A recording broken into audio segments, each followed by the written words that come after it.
નમસ્તે દર્શક મિત્રો, આજે આપણે એક એવા મુદ્દાની ચર્ચા કરવી છે કે જે આખા ભારતમાં જેની ચર્ચા છે એ મુદ્દામાં આપણું ગુજરાત પણ એટલા જ પ્રમાણમાં ચર્ચામાં આવી ગયું છે છેલ્લા 2-3 દિવસથી. કારણ કે કચ્છમાં એક એવી ઘટના બની છે ચૂંટણી બોન્ડ અંગેની, ઇલેક્ટોરલ બોન્ડ આપવાના સંદર્ભમાં.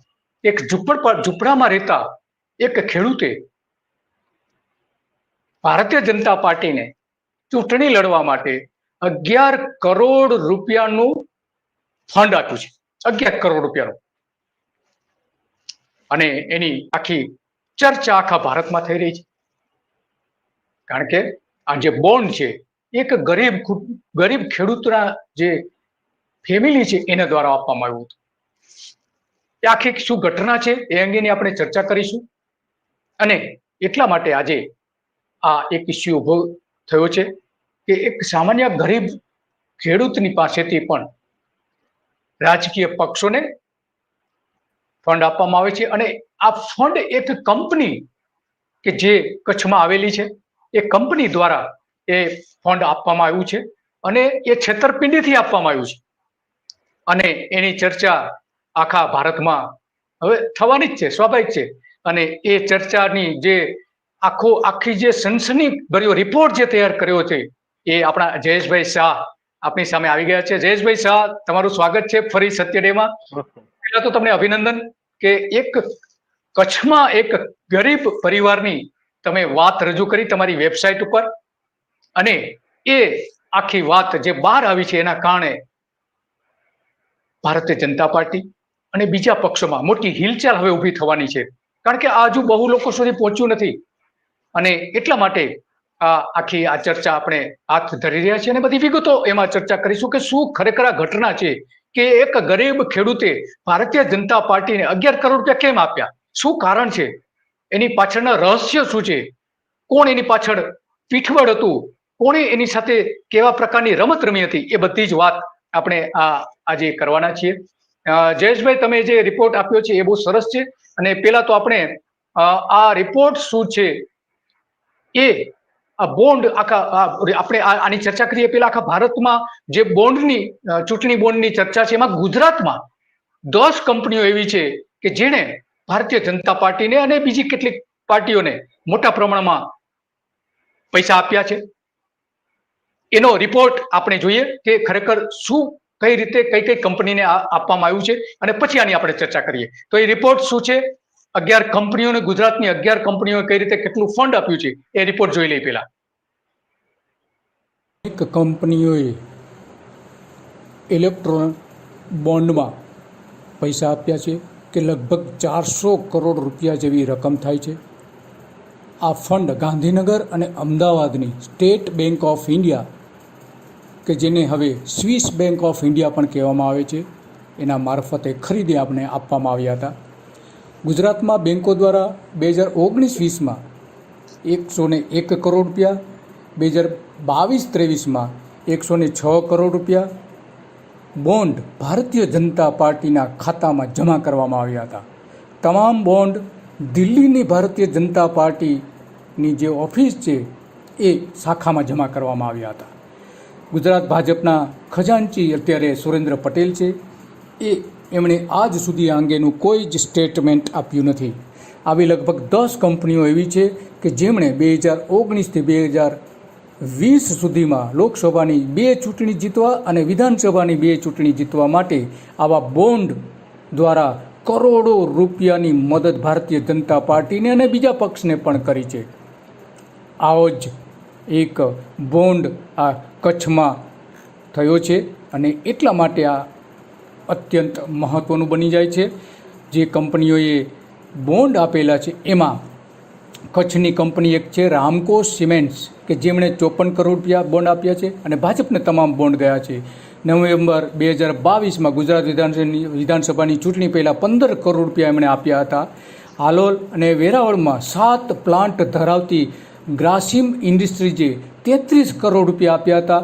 અમદાવાદ, દહેજ, હાલોલ, હજીરા, ઝઘડિયા અને કરજણના પ્લાન્ટ ધરાવતી ઇનોક્સ એર કંપનીએ 2019માં 4 કરોડ રૂપિયા ફંડ આપ્યું હતું. લુપીને 18 કરોડ રૂપિયા અને સિપ્લા જેવી કંપનીએ 7 કરોડ રૂપિયા જેવા ફંડ આપ્યું હતું. એ ભરૂચ અને સુરત જિલ્લામાં એમની ફેક્ટરીઓ છે. જ્યારે IPCA લેબોરેટરી છે કે જેમણે 14 કરોડ રૂપિયા આપ્યા હતા અને વડોદરામાં એમનો પ્લાન્ટ આવેલો છે.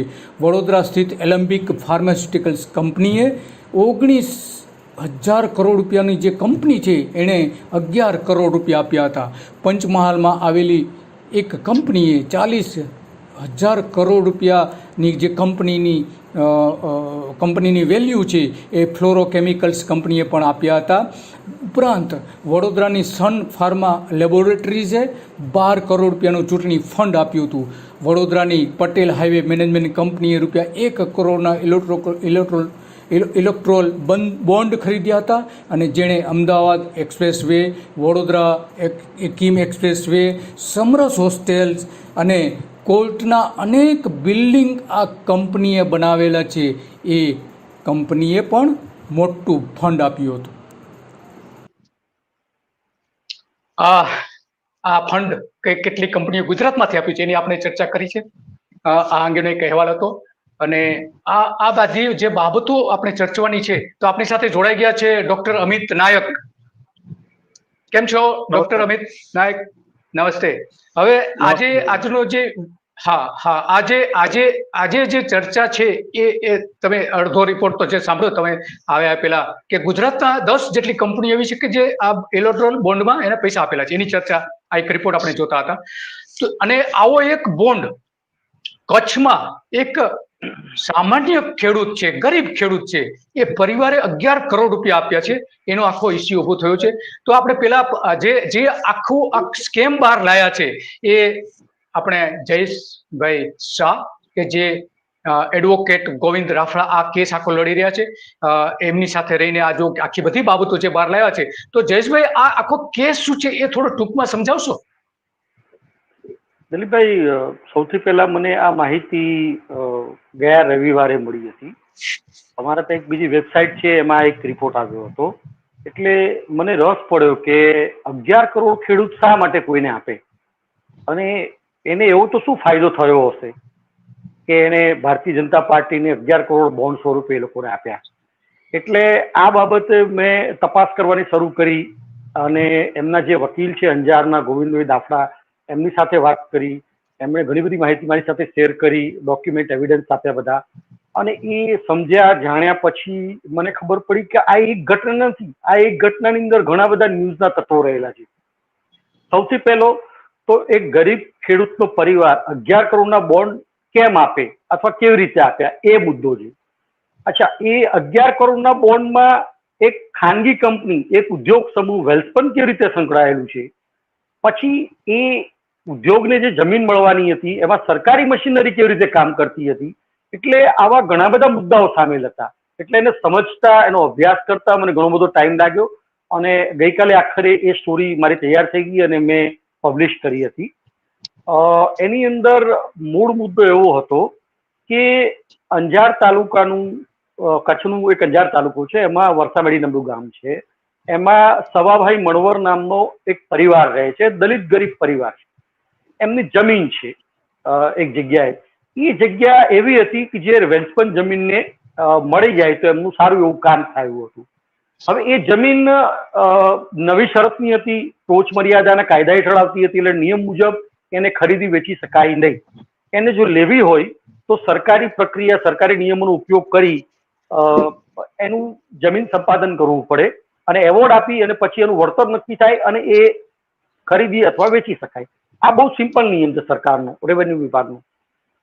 તો કંપનીએ સરકારમાં રજૂઆત કરી, વેલ્સપન કંપનીએ. હું તમને એક બીજી પણ વાત વચ્ચેથી ઉમેરી દઉં કે જે 10 કંપનીઓ કે 11 કંપનીઓની આપણે જે ચર્ચા કરીને એમાં વેલ્સપન કંપની પણ સામેલ છે, જેને ઇલેક્ટ્રોલ બોન્ડ ખરીદ્યા છે અને એ ભાજપની તરફેણમાં ગયેલા છે.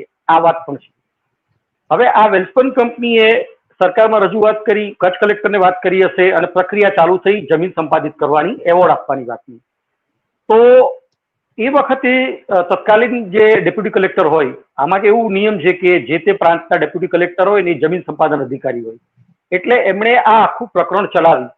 ડોક્ટર વિમલ કે જોશી નામના એક અધિકારી છે. જોકે એમનું કહેવું એમ છે, મારે ગઈકાલે વાત થઈ એ પ્રમાણે, કે હું આવ્યો ત્યારે આ પ્રોસેસ ઓલરેડી ચાલુ હતી અને મેં આ ઓર્ડર ઇસ્યુ કર્યો નથી. સાથે સાથે આજે જયેશભાઈ જે વાત કરી રહ્યા છે એની સાથે સાથે એના જે દસ્તાવેજો છે એ દસ્તાવેજ પણ આપણે સાથે સાથે જોતા જઈએ છીએ, એ પણ આપણે જોઈએ છીએ. હા જી. હા, એટલે આ અરજી લેટેસ્ટ 18મી માર્ચે થયેલી છે એ છે આ. એટલે આપણે પેલી મુદ્દા ઉપર આવ્યું કે એ એવોર્ડ ની પ્રક્રિયા શરૂ થઈ. એવોર્ડની પ્રક્રિયા શરૂ થઈ એટલે સરકારમાં એક નિયમ છે કે તમારે જમીનનું મૂલ્યાંકન કરવું પડે, એની કિંમત નક્કી કરવી પડે. એના માટે જમીન મૂલ્યાંકન સમિતિ, લેન્ડ વેલ્યુએશન કમિટી હોય, જે કલેક્ટરના અધ્યક્ષ સ્થાને મળતી હોય, અને વખતો વખત જમીન લેવી વેચવીના જેવા મુદ્દા આવતા હોય તો એ જમીન મૂલ્યાંકન એમનું કરતા હોય છે. એવી રીતે આ જમીનનું મૂલ્યાંકન જે તે વખતે કરવામાં આવ્યું અને એમાં 76 કરોડ રૂપિયા નક્કી કરવામાં આવ્યા. 76 કરોડ. હવે આટલી મોંઘી જમીન કંપનીને લેવી પરવડે એવી નહોતી, એવું ગોવિંદભાઈ દાફરા જે એમના વકીલ છે એમનું કહેવું છે. એટલે કંપનીએ ના પાડી દીધી હશે, અથવા જે પણ થયું હશે ઇનસાઇડ પાછળ જે આપણને ખબર નથી, અને પ્રક્રિયા ધીમી પડી જાય છે, બંધ પડી જાય છે. વળી પાછી પ્રક્રિયા શરૂ થાય છે અને અચાનક જ પછી એમાં એવું નક્કી કરવામાં આવે છે કે આ જમીન 16 કરોડ માં નક્કી થાય છે. એનું મૂલ્ય 16 કરોડનું આવે છે. 76 કરોડ અને ક્યાં 16 કરોડ. હવે જો 76 કરોડ લેખે એવોર્ડ આપવામાં આવ્યો હોત, વળતર આપવામાં આવ્યું હોત, તો કંપનીને એ 76 કરોડ સરકારમાં જમા કરવા પડત. સાથે સાથે 70% પ્રીમિયમની રકમ આપવી પડે. એટલે આંકડો 100 કરોડથી વધુનો થઈ જાય, સરકારને ફાયદો થાય એમ હતો. પરંતુ કયા સંજોગોમાં 76 ના 16 થઈ ગયા એ પણ એક તપાસનો વિષય છે. 16 કરોડ નક્કી થયા પછી એ પરિવારને વળતર આપવાની વાત આવી અને એ એવોર્ડની પ્રક્રિયા ત્યાર પછીના જે ડેપ્યુટી કલેક્ટર હતા મેહુલ દેસાઈ, જે અત્યારે ભુજમાં નાયબ ચૂંટણી અધિકારી છે, જેમના નેજા હેઠળ ચૂંટણી થવાની છે લોકસભાની, એ હતા ત્યારે ત્યાં. એટલે એમણે એ એવોર્ડ ઉપર સાઇન કરી આપી અને એ સાઇન કર્યા પછી એક રકમ જે નક્કી થઈ 16 કરોડ જેવી અંદાજે, એમાંથી 2 કરોડ રૂપિયા ખેડૂતોને અગાઉથી કંપનીએ આપી દીધા હતા. એટલે બાકીના જે પૈસા હતા એ એમના દેના ગ્રામીણ બેંક એકાઉન્ટમાં જમા થયા. હવે કહાનીમાં ટ્વિસ્ટ ક્યાં આવે છે કે હકીકતમાં થવું એવું જોઈતું હતું કે એ ચેક જે મળ્યા એક્સિસ બેંકના, એકચ્યુઅલી એક્સિસ બેંકના ખાતાની જે બેંક છે એમાં જમીન સંપાદન અધિકારીનું ખાતું છે, એ બેંકમાંથી ઇસ્યુ થયેલા ચેક મળ્યા ખેડૂતોએ દેના ગ્રામીણ બેંકમાં જમા કરાવવાના હતા, એના બદલે તાત્કાલિક એમના ખાતા એક્સિસ બેંકમાં ખોલવામાં આવ્યા. કારણ એટલું કે એક જ બેંક હોય, એક જ બ્રાન્ચ હોય તો તરત જ એ પૈસા બીજા ખાતામાં જતા રહે. એ બીજા ખાતામાં પૈસા જતા રહે એના અઠવાડિયા પહેલા વેલ્સપનના ગેસ્ટ હાઉસની અંદર વેલ્સપનના જે અધિકારી છે, જે Welspun phase limited company form કરવામાં આવી હતી, જેના માટે જમીન લેવામાં આવી હતી, એના અધિકારી છે સોઢાભાઈ કરીને, એ એમના માણસોને બધા ગેસ્ટ હાઉસમાં મળે છે અને ખેડૂતના પરિવારોને સમજાવે છે કે આટલા બધા પૈસા તમારી પાસે આવશે તો ઇન્કમટેક્સ તમને હેરાન કરી શકે છે, તમારે જવાબ આપવો પડશે.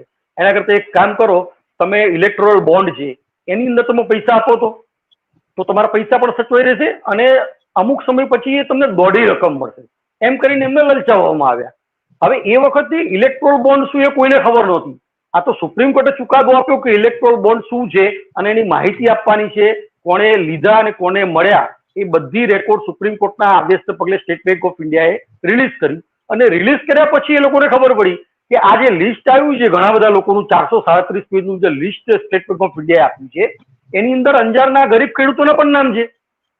એટલે એક વાત તો નક્કી થઈ ગઈ કે એમને જે કહેવામાં આવ્યું કે ઇલેક્ટ્રોલ બોન્ડમાં તમારે પૈસા આપવાના છે, એ પૈસા ઇલેક્ટ્રોલ બોન્ડમાં ગયા, પણ એમને કેવી રીતે અપાવડાયા કે ભાઈ તમારે એ રકમ દોઢી તમને મળશે. પછી આ લોકો પૂછપરછ કરી અને કહ્યું કે ભાઈ અમારે તો પૈસા પાછા જોઈએ, આ બધું કેવી રીતે થયું? એટલે પછી છેવટે વેલ્સપન કંપનીના અધિકારીએ કહી દીધું કે ભાઈ હવે તમારા પૈસા તમને મળશે નહીં. અને ત્યાર પછીથી આ બધી એમની કાનૂની લડાઈ ચાલુ થાય છે. અરજીઓ આપવામાં આવે છે, માહિતી માંગવામાં આવે છે, સ્ટેટ બેંકને માહિતી માંગે છે, સરકારમાં રજૂઆત કરે છે અને ત્યાં સુધી કે સીએમઓ, કલેક્ટર, તમામ લેવલે એ લોકો રજૂઆત કરે છે. હાલની તારીખમાં પણ તમામ પુરાવા સાથે એમની અરજી અંજાર પોલીસ સ્ટેશનમાં આપવામાં આવી છે, પરંતુ હજુ સુધી એની પર જે પ્રથમ નોંધ થવી જોઈએ એફઆઈઆર, ફર્સ્ટ ઇન્ફોર્મેશન રિપોર્ટ, એ પણ થયું નથી. ઘટના આખી આ રહી. બરાબર છે. હા જયેશભાઈ, તમે સરસ રીતે આખી ઘટના વર્ણવી. તો આમાં ડોક્ટર અમિત નાયક, એક બાબત તો એ સ્પષ્ટ ઉભરી આવે છે કે લગભગ ઇલેક્ટ્રોલ બોન્ડમાં ભારતીય જનતા પાર્ટી પાસે લગભગ 6,000 કરોડ રૂપિયા ગયા છે અને એ 6,000 કરોડમાંથી ગુજરાતમાંથી લગભગ 371 કરોડ ગયા છે અને એ ગુજરાતમાં 11 કરોડ રૂપિયા તો આ એક ખેડૂતમાંથી આપ્યા છે કે એટલે કે આ વેલ્સપન કંપનીએ જે આપવાના હતા એ આ ખેડૂતને એને આપી દેવામાં આવ્યા છે. તો આખી આ ઘટના તમને શું લાગી રહી છે કે એક જમીન આપવા માટેની આ લાંચની રકમ છે કે પછી બીજા કોઈ સ્વરૂપે લેવામાં આવી છે કે આ કંપની પોતે આ ચીટિંગ કરેલું છે કે ભારતીય જનતા પાર્ટીએ આ ચીટિંગ કરેલું છે? કોણે આમાં કોણ છે? અને ભારતીય જનતા પાર્ટી પાસે આજે એક ગરીબ ખેડૂતના પૈસા ગયા છે તો એને તમે કઈ રીતે જોઈ રહ્યા છો? દિલીપભાઈ, જે રીતે આપ બેબાક પત્રકારિતા કરો છો અને ખુલીને બધા આપની રજૂઆત કરો છો, એક વિપક્ષના નેતા તરીકે હું 2-4 બાબતો પર હું આપને પ્રકાશ પાડવા માંગુ છું. આપના દર્શકો જે છે એને છેલ્લા 1-1.5 મહિનામાં ઇલેક્ટ્રો બોન્ડ શું છે, એ કયા પ્રકારનું કૌભાંડ કરે છે. ઇલેક્ટ્રો બોન્ડ એ ભ્રષ્ટાચારનો આ દુનિયાનો મોટામાં મોટો નમૂનો હશે એ હવે સૌ કોઈ જાણે છે. એના બાબતે લોકોએ ડિટેલિંગ ગૂગલમાં સર્ચ કરી લીધું, સુપ્રીમ કોર્ટના ચુકાદા વાંચી લીધા. પણ સૌથી પહેલા વિપક્ષના નેતા તરીકે નહીં પણ એક આ દેશના આમ નાગરિક તરીકે સૌથી પહેલા આ બાબતે કોઈએ ગંભીરતાથી સવાલ ઉઠાયો અને સંસદમાં ઉઠાયો તો એ રાહુલ ગાંધીજી છે. આપને યાદ હશે ગઈ સાલ રાહુલજીનું સંસદ સભ્યપદ કઈ રીતે રદ કરવું, એક ચૂંટાયેલા સાંસદને કઈ રીતે ઘરે બેસાડો એ માટેનું એક ષડયંત્ર રચાવ્યું. એ ષડયંત્ર તો આખી દુનિયા જાણે છે, આપણે એમાં નથી જતા, ટાઈમનો અભાવ છે. પણ કેમ રાહુલજીનું સંસદ સદસ્યતા રદ કરવી પડી? રાહુલજીએ પ્રધાનમંત્રી નરેન્દ્ર મોદીનો સંસદમાં એક ફોટો બતાવ્યો હતો એક મોટા ઉદ્યોગપતિ સાથે કે કઈ રીતના લાભ દેશના વડાપ્રધાન એક ઉદ્યોગ ગૃહ પાસેથી, એક કોર્પોરેટ હાઉસ પાસેથી મેળવી રહ્યા છે અને દેશની જનતાને એનાથી એક માહિતગાર કર્યા હતા કે જુઓ હમ દો અને અમારે દોનો નીતિ પર આ દેશનો વડાપ્રધાન ચાલી રહ્યો છે.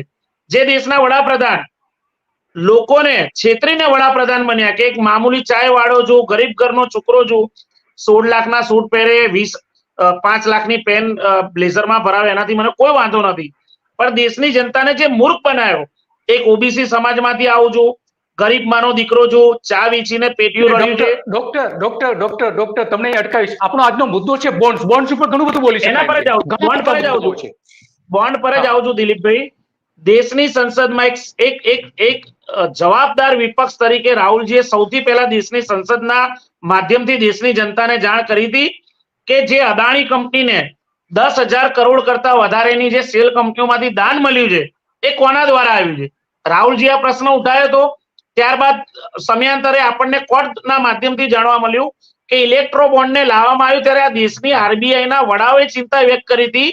આરબીઆઈના વડાએ કીધું હતું કે આ મની લોન્ડરિંગનું આમાં બહુ મોટી દહેશત રહેલી છે. જો ઇલેક્ટ્રો બોન્ડ લાવવામાં આવશે તો મની લોન્ડરિંગ 100% થશે. દેશના સત્તાધીશ ભારતીય જનતા પાર્ટીના નેતાએ નરેન્દ્ર મોદીએ આરબીઆઈને સાઇડલાઇન કરીને, એમણે જતાવેલી ચિંતાને સાઇડલાઇન કરીને ઇલેક્ટ્રો બોન્ડ લાવવામાં ઉતાવળ કરી. અને કેમ ઉતાવળ કરી એના આંકડા આજે દેશની સામે છે.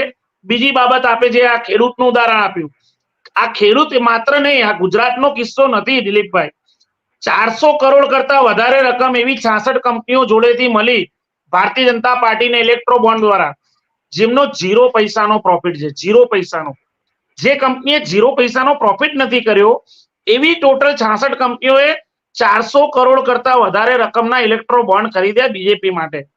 બીજો આંકડો કહું, 648 કરોડ જેટલી રકમના ઇલેક્ટ્રો બોન્ડ એવી 12 કંપનીઓએ લીધા કે જેમનું ટોટલ 2022-23 ને 23-24 નું જે ઇન્કમ ટેક્સ નું જે એમનો જે રિપોર્ટ હોય એમાં એ કંપનીઓએ 100 કરોડ કરતા વધારે નફો નથી કર્યો.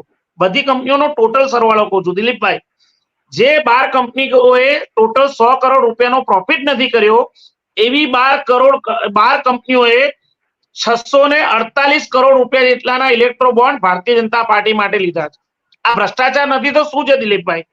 અને વારંવાર સુપ્રીમ કોર્ટે જો લાલ આંખ ના કરી હોત, આ તો આ દેશનું સંવિધાન બચેલું છે, લોકશાહીના રક્ષકો હજુ બી છે, પછી મીડિયામાં હોય કે કોર્ટમાં બેઠેલા જજ હોય, ઘણા લોકો છે આ દેશને સંવિધાન બચાવવા માટેની લડાઈમાં પોતાનું યોગદાન આપી રહ્યા છે. વારંવાર સુપ્રીમ કોર્ટે લાલ આંખ કરી, વારંવાર સુપ્રીમ કોર્ટે, એસબીઆઈ એટલે સરકારી સંસ્થા કહેવાય દિલીપભાઈ. આ દેશની કમનસીબી કહેવાય કે દેશની મોટામાં મોટી સરકારી બેંક એસબીઆઈ એ દેશની સુપ્રીમ કોર્ટને માહિતી આપતા વારંવાર ગલ્લા તલ્લા કરે, અને આ તો સુપ્રીમ કોર્ટે લાખ કરી ત્યારબાદ એમણે માહિતી આપી. આપણા માટે આ કેટલો મોટો પ્રશ્ન કહેવાય કે આપણો દેશ કઈ દિશામાં જઈ રહ્યો છે. દિલીપભાઈ, બીજી બાબત, હાલમાં હું આપને ગુજરાતના અમદાવાદનું ઉદાહરણ આપું. 2035 જે ઓલિમ્પિક આવવાનું છે, એ ઓલિમ્પિકના ભાગરૂપે અત્યારથી 10 વર્ષ પહેલાથી એના ભાગરૂપે અમદાવાદના બોપલથી આગળના જે વિસ્તારમાં જ્યાં ઓલિમ્પિકનું આયોજન થઈ રહ્યું છે, આપ જુઓ 200, 300, 400 કરોડ રૂપિયાની જમીનો ટ્રસ્ટ દ્વારા ખરીદવામાં આવે છે સરકાર પાસેથી રાહત દરે, અને ટ્રસ્ટ એમાં કોઈ પણ ઉપયોગ કર્યા વગર રાતોરાત એ ટ્રસ્ટ એનો હેતુફેર કરીને અને એ પ્રાઇવેટ કંપનીઓને જમીન આપી દે છે. હું મેઘાવીની વાત કરું છું, બોપલ પાસેના મેઘાવી, તેની આસપાસની જમીન. ડોક્ટર, આપણે મુદ્દાથી ભટકી રહ્યા છીએ.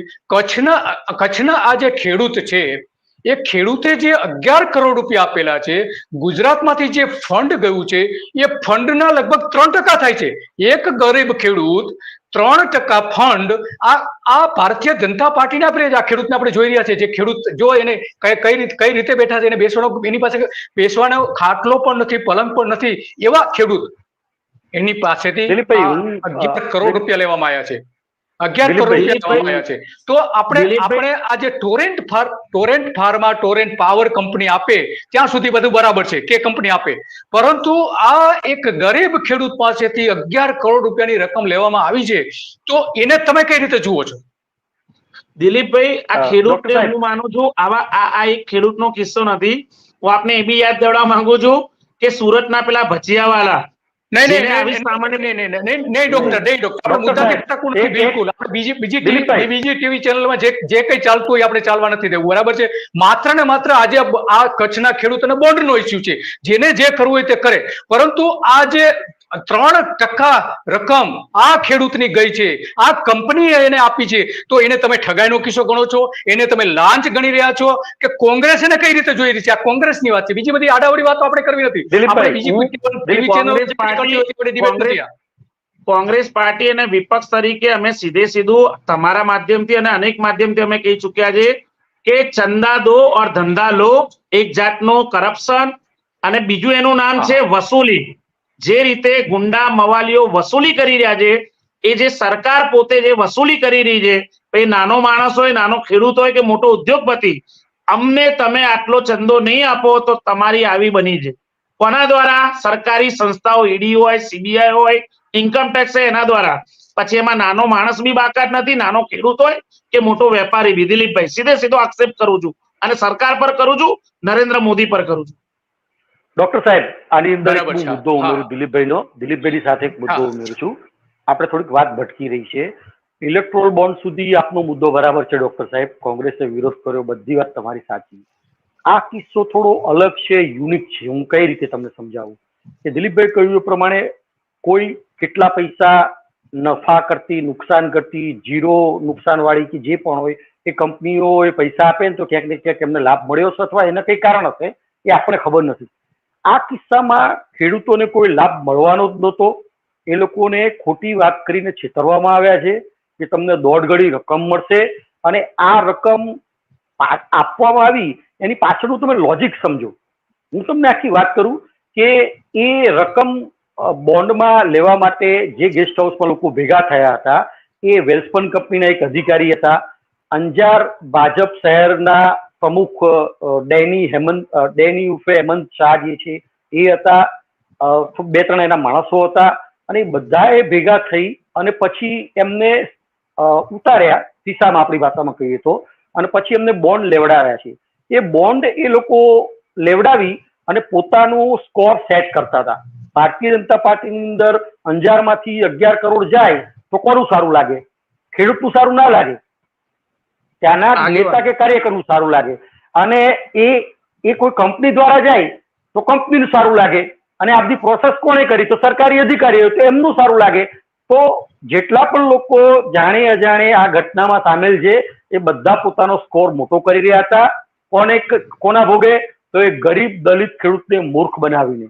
અને બીજી એક વાત તમને કહું, તમે જે માનતા હોય ડોક્ટર સાહેબ, કોંગ્રેસના પ્રવક્તા તરીકે મને ભાજપમાં ખૂબ શ્રદ્ધા છે, સૌથી મોટો કહેવાતો પક્ષ છે, અને આ જે વિસ્તારની ઘટના છે એ વિસ્તારના જે ધારાસભ્ય છે એ દલિત સમુદાયમાંથી આવે છે અને કચ્છની લોકસભાની સીટ પણ દલિત સમુદાયની છે. હાલના જે સાંસદ છે વિનોદભાઈ ચાવડા એ પણ અનુસૂચિત જાતિમાંથી આવે છે. ગાંધીધામ વિધાનસભા ક્ષેત્રના જે ધારાસભ્ય છે બેન માલતીબેન ભૈશ્વરી એ પણ દલિત સમાજમાંથી આવે છે. અને મને ગળા સુધી ખાતરી છે કે આ લોકો એમના પક્ષમાં રજૂઆત કરી અને આ ખેડૂતને 11 કરોડ જે એમના ગયા છે એ પાછા અપાવશે. તમારું શું કહેવું છે? ચોક્કસ જયેશભાઈ, આપી દેવા જોઈએ. હા, ચોક્કસ જયેશભાઈ, ના માત્ર આ ખેડૂતની વાત કરું છું, જ્યાં જ્યાં હું એમાં એક બીજો ઉમેરો કરીશ કે ના માત્ર ત્યાંના ભાજપના આગેવાનો, પણ આપને એક મોડસ ઓપરેન્ડી ખ્યાલ હશે કે નરેન્દ્ર મોદી પીએમ હોય કે જ્યારે ગુજરાતના સીએમ હોય, તેમને પોતાના મંત્રી અને હોદ્દેદારો કરતા જે સરકારી ઉચ્ચ અધિકારી છે એમના પર તેઓ વધારે વિશ્વાસ વ્યક્ત કરતા હતા. આ બાબત કોઈનાથી ચાની નથી. એટલે દરેક જિલ્લામાં ને એમાં પોતાનું પકડ રહે એના માટે એરિયાએ ડાયરેક્ટ નિમણૂકો કરતા હતા. હું માનું છું આ ખેડૂતના કિસ્સામાં જે એને 11 કરોડ રૂપિયા ગયા છે એમાં હું એક વિપક્ષ નેતા તરીકે ગંભીરતા જોઈ રહ્યો છું કે ના માત્ર ભારતીય જનતા પાર્ટીના ત્યાંના આગેવાનો, પણ હું માનું છું ત્યાં સુધી ચોક્કસ એવા અધિકારીઓ પણ 100% આમાં સંડોવાયેલા હશે. એના વગર આટલું મોટું કૌભાંડ શક્ય જ નથી, આટલી મોટી છેતરામણી શક્ય જ નથી. સાહેબ, અધિકારીઓ સંડોવાયેલા હતા એટલે તો એવોર્ડની રકમ 76 કરોડ થી 16 કરોડની થઈ ગઈ છે. આ તો પ્રથમ નજરે જોઈ શકાય એવી વાત છે. હા, અને જે 14 કરોડ રૂપિયા અપાયા ખેડૂતને, એમાંથી 11 કરોડ તો આ કંપનીને આપી દેવા, બોન્ડ્સમાં આપી દીધા કંપની વતી. એટલે કે આ આખી જે સ્કેમ થયું છે એ સ્કેમના જે મધ્યસ્થી કહેવાય એ આ વેલ્સપન કંપની જે છે, વેલ્સપન અંજાર સેજ લિમિટેડ કંપની, કે જેની સિગ્નેચર ઓથોરિટી મહેન્દ્રસિંહ ફતેહસિંહ સોઢા છે, એ મધ્યસ્થી હતા. એણે બધા ખેડૂતોને કહ્યું હતું તમે આ રોકાણ કરો આમાં.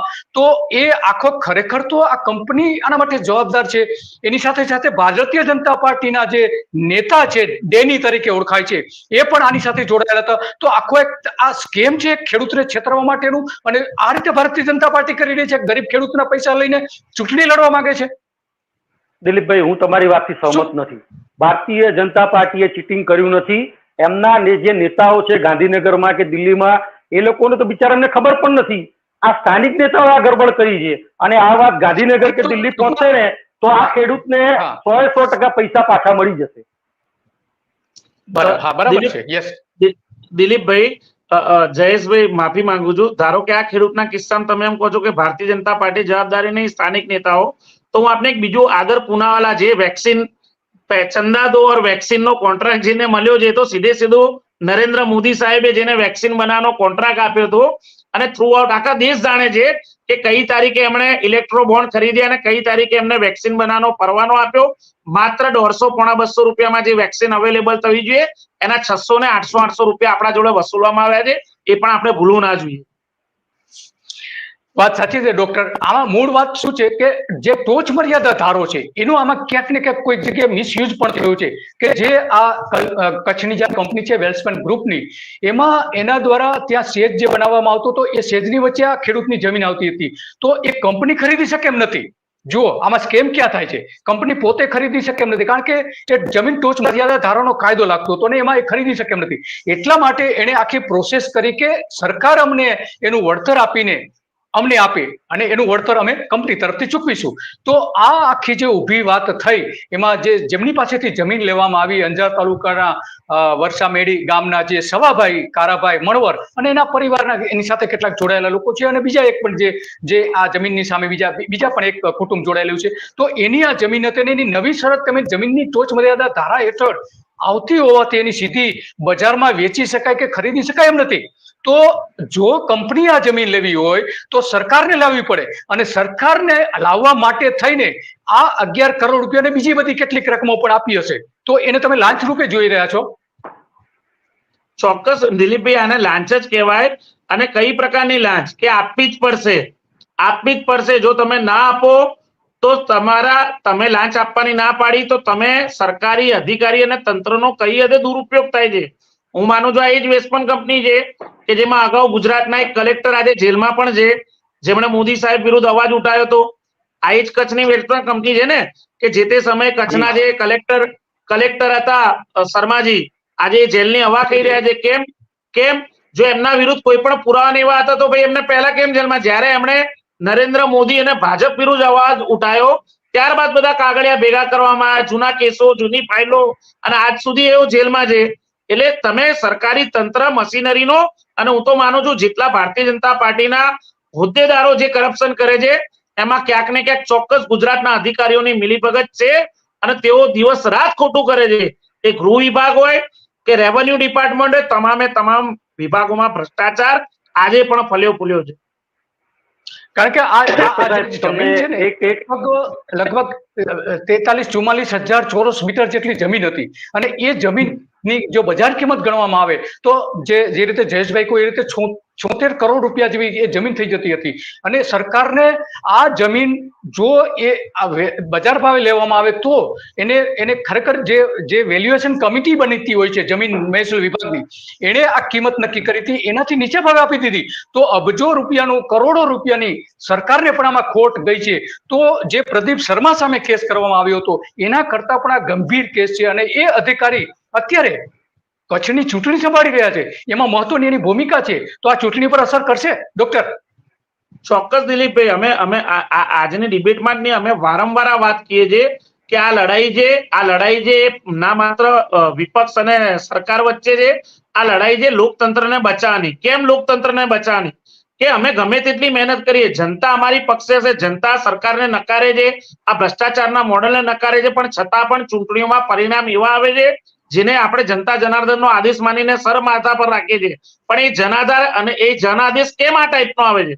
કારણ કે ચૂંટણીમાં આવા કેટલાય અધિકારીઓ રોકાયેલા છે જે દિવસ રાત ખોટું કરવા તૈયાર છે.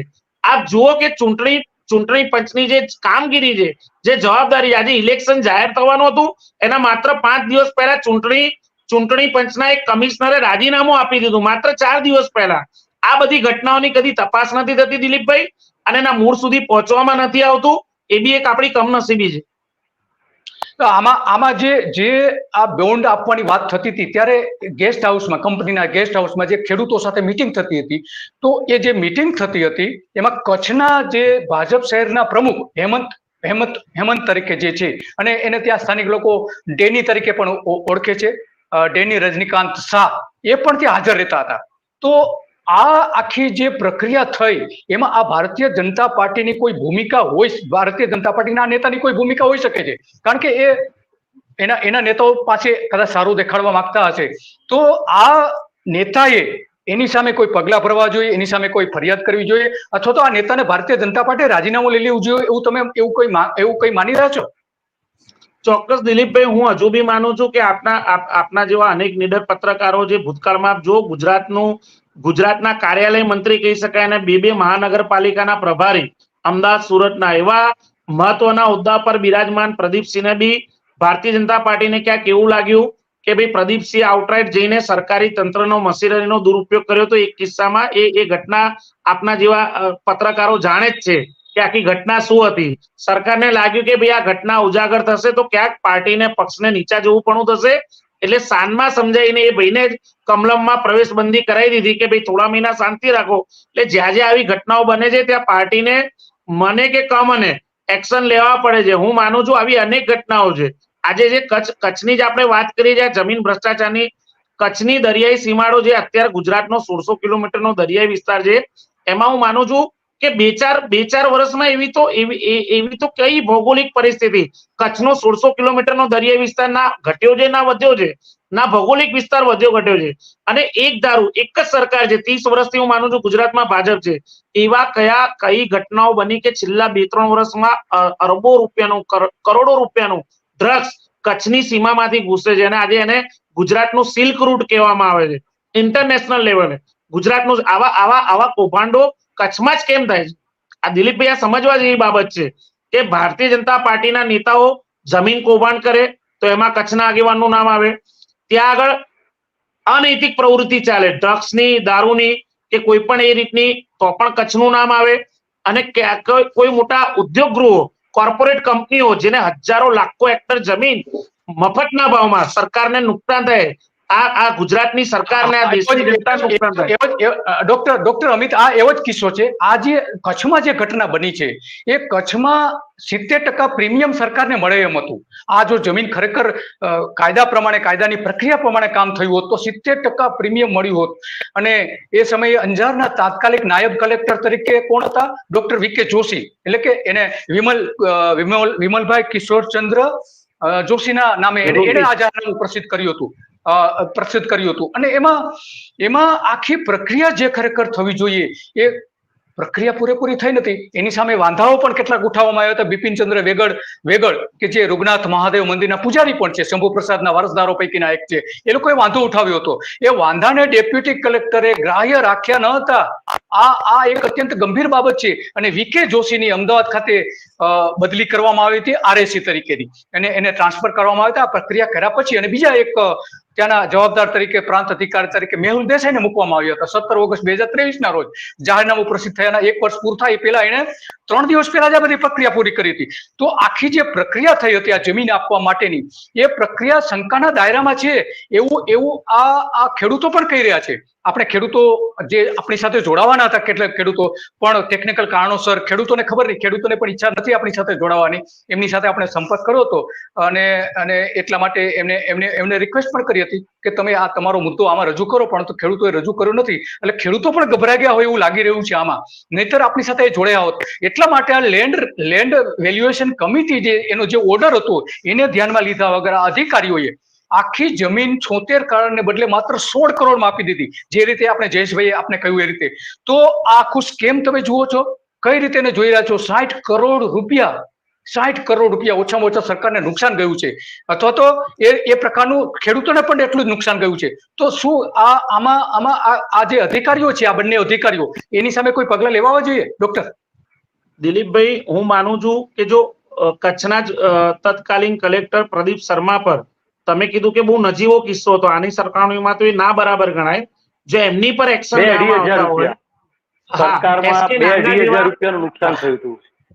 એસકે લાંગા જેવા કલેક્ટર કે જેમના લીધે જમીન કૌભાંડ બહાર આવ્યું, કેટલાય આરટીઆઈ એક્ટિવિસ્ટોએ અવાજ ઉપાડ્યો.